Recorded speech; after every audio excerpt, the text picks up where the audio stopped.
Today we are visiting the temple of Ħaġar Qim, which in English means standing stones or stones of worship. It was first excavated in 1839, and most of the structure dates to the Tarxien phase, between 3200 and 2500 BC. It is believed to have been built in different stages, with several modifications and extensions. Ħaġar Qim is located 2 kilometers southwest of Qrendi in the south of Malta, and it is situated on a hilltop overlooking the sea and the protected islet of Filfla, which hosts a major seabird colony and is the southernmost part of Malta. Ħaġar Qim is one of the megalithic temples of Malta recognized as a World Heritage Site by UNESCO in 1992. The complex is made of globigerina limestone, a soft, malleable stone that is easy to carve and shape, but susceptible to erosion, weathering and flaking. As we approach its facade, we are immediately struck by its awe-inspiring grandeur. The front of the temple has a bend on both sides, probably for ceremonial purposes. Our exploration begins here. I currently have the temple all to myself. The sun has come out.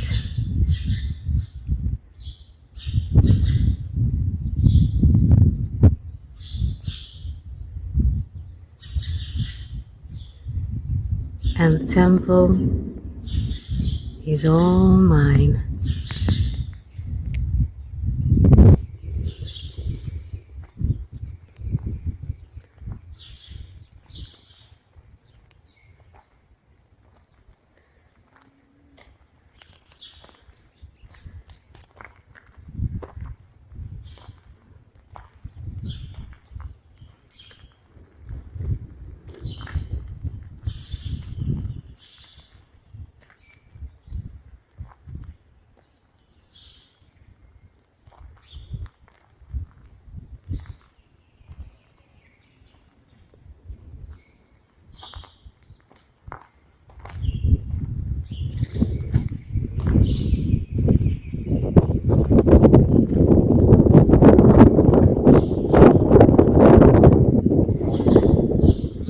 As I approach this side of the temple, these megaliths are highly weathered. They're clearly visible, and even the wind as I approach this area becomes stronger. They have endured thousands of years of wind and rain, coming straight from this direction, from the sea, even sea spray. An interesting feature is the notches at the bottom.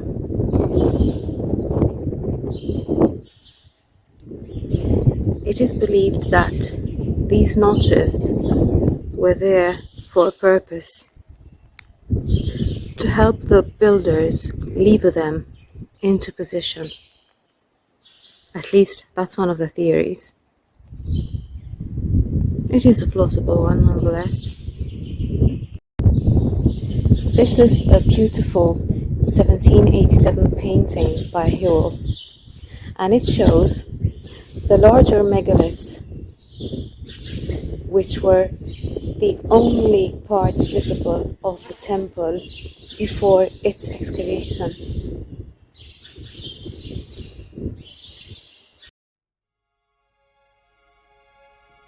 To the left and in front of the main entrance, we find a slab with a hole which was probably used for tethering animals.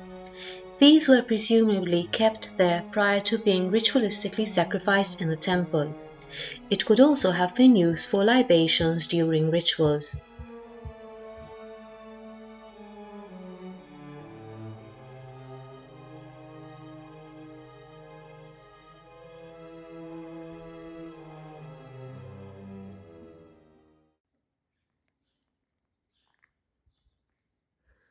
I'm walking around the perimeter. I'm moving to the right hand side now.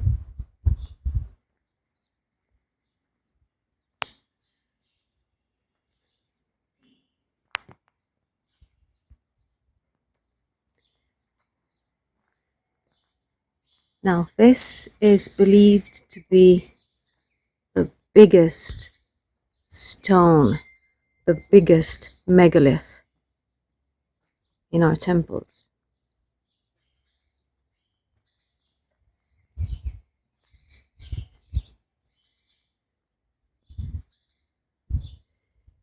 It is estimated to be around 20 tons in weight. I have a feeling it's even heavier than that. And it's 6.4 meters long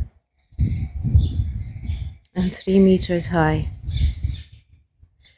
I guess the weight is far more than the established 20 tons. Far more than that.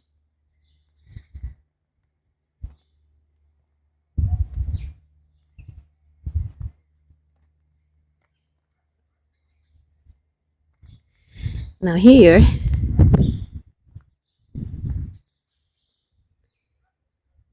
this area is believed to be that area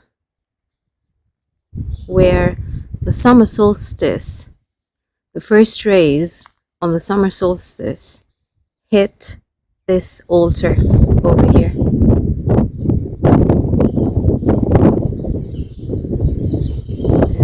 And the hole that we can see over here, this one, that leads to the oracle chamber, which we will see when we visit inside.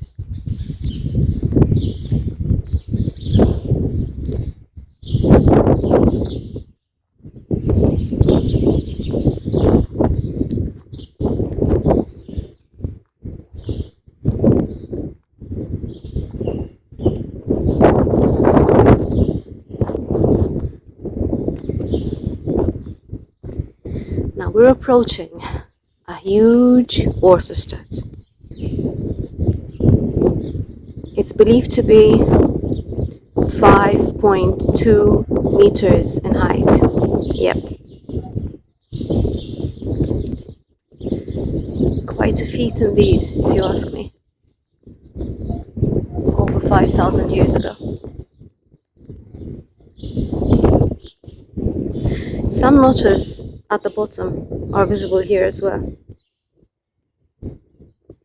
And these are truly freestanding. You can see them. There's the bench. And then the megaliths. They are freestanding, really freestanding.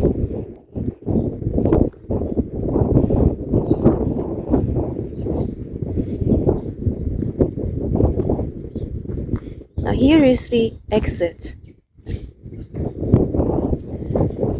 It is a weird design, in fact. Usually the temples don't have an exit at the back.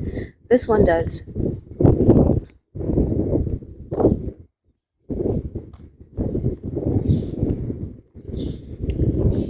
Here's another chamber.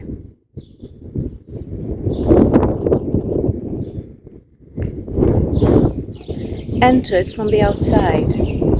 This one is entered from the outside, from the perimeter.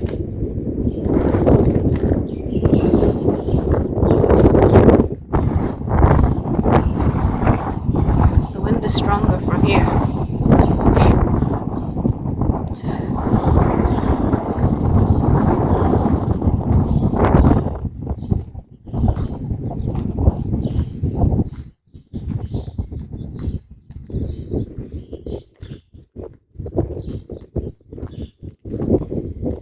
We've reached another chamber here.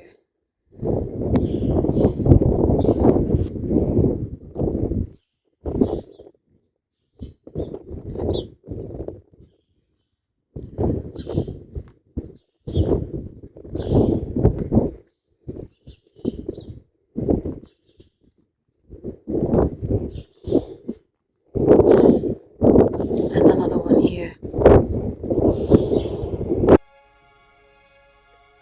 On the outside of the wall, is this interesting slab. The stone has the remains of a bas-relief. The only part that survives today is the feet of two obese figures, which would have adorned the outside of this chamber.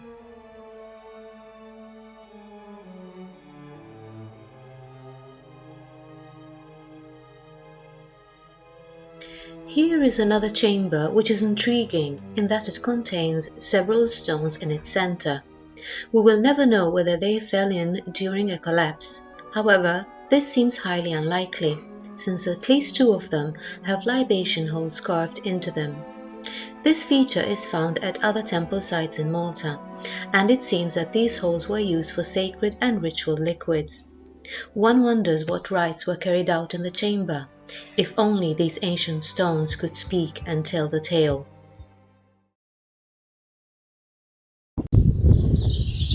This is the orthostat, 5.2 meters high.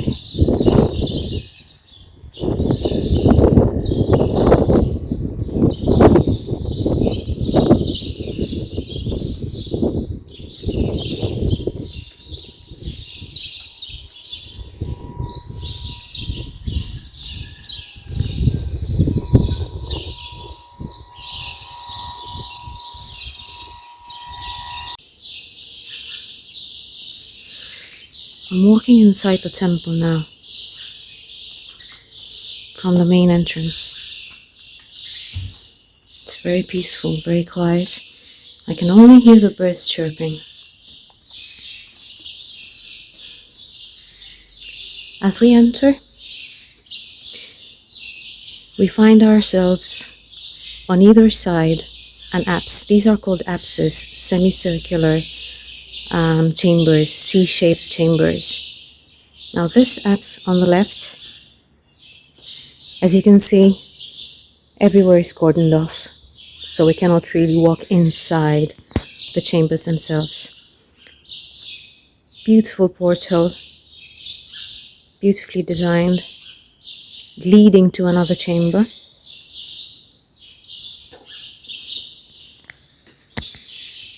An exquisitely designed altar with a tree. In fact, that's called the Tree of Life. And it has those drilled hole designs. And behind it is another slab with a spiral design. Now these two are copies.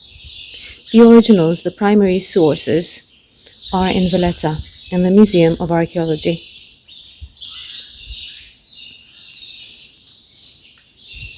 To our right is the other apse, which also has another portal leading to another chamber.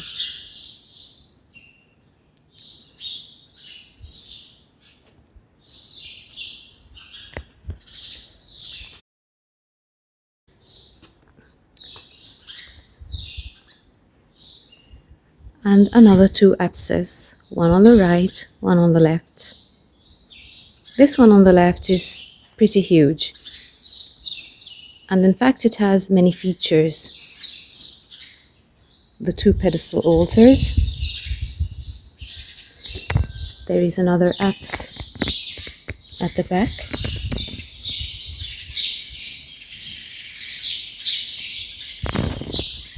Further in at the back you see those steps,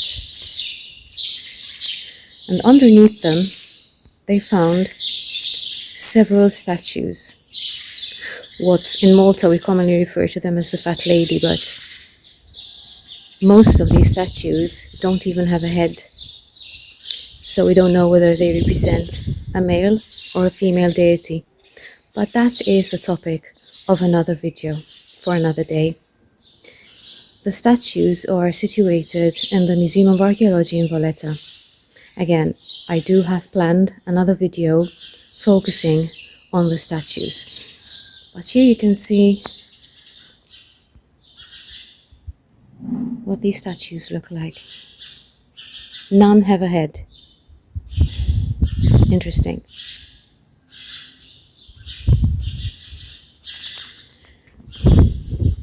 To our right is what we call the oracle chamber. Now, the oracle hole, that is the same hole which we saw when we were going around the perimeter. That is the same hole which we saw when we were observing the altar where the sun shines during the summer solstice. Now, an interesting feature here is this slab over here,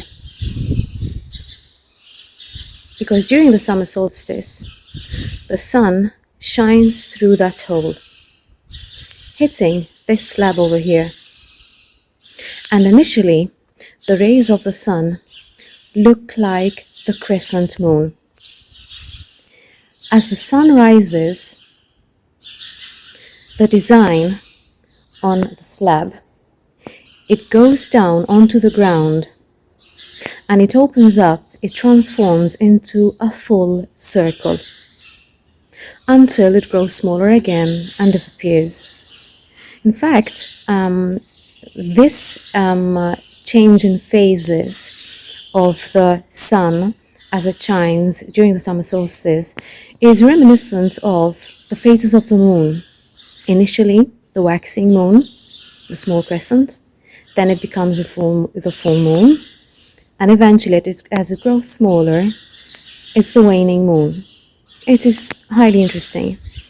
This oracle chamber also has, at the top, a very important feature which gives an indication to the fact that the temples were once roofed. As you can see, the stones, they go inwards as you reach a higher level. The courses, as you go upwards, they go inwards, which give the impression that the temples were once roofed.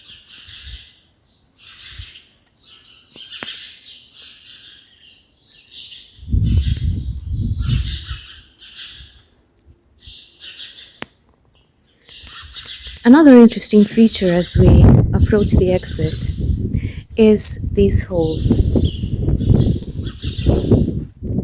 on the sides.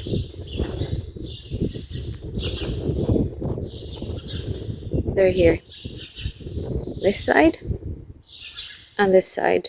Now, could it be that they were there to hold doors, probably wooden?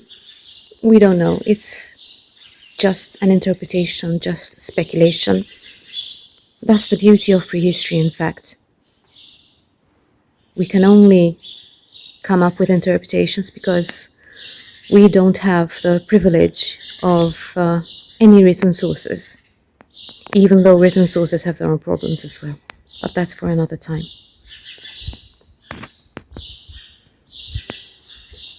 And now we're exiting the temple from the back. And in the distance we can see the remains of another temple which is believed to have been built before the Ħaġar Qim temple, but nobody can visit it, nobody can see it. It doesn't get the attention that its next door neighbor does.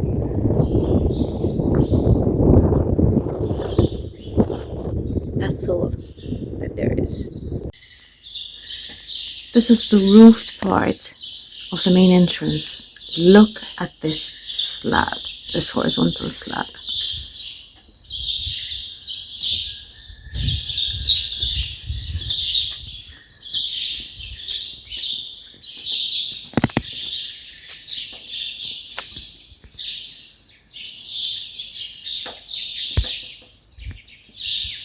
Exquisite, still in place after all these years. I'm once again focusing on the left apse, which we visited earlier, and I'm peering through the hole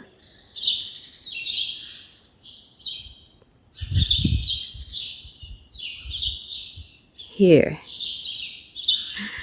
And there's a beautiful view of the islet of Filfla. It's in the distance, but it's clearly visible. Now, was this done deliberately by our ancestors?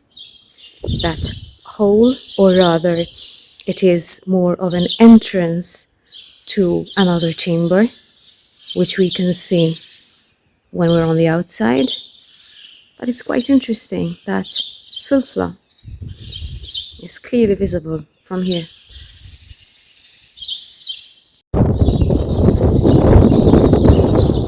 As we exit Ħaġar Qim,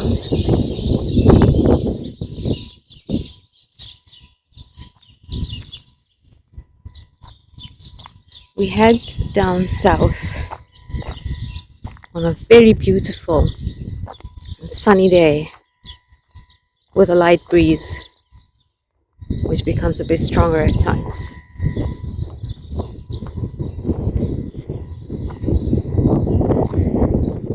And we head towards Imnajdra, the other temple complex in the area. In fact, when you visit the visitor center, you basically pay for both, to visit both Ħaġar Qim and Imnajdra. Look at Imnajdra. It's down there. There's the shelter. Like the shelter which Ħaġar Qim also has. Recently built to protect both sides. As you can see, Ħaġar Qim is on a hilltop. So basically it is far more weathered than Imnajdra. Imnajdra is down there. It's about 600 meters away.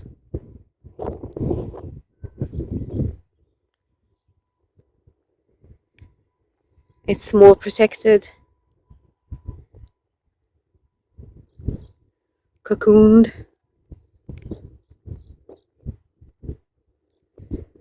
With Filfla in the distance.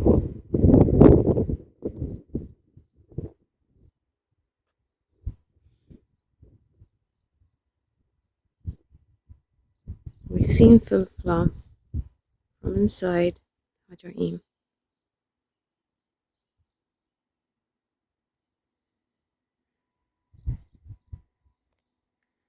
And that's Imnajdra. And I'll be walking slowly, a leisurely walk, towards the next temple, which is the topic of future videos as well.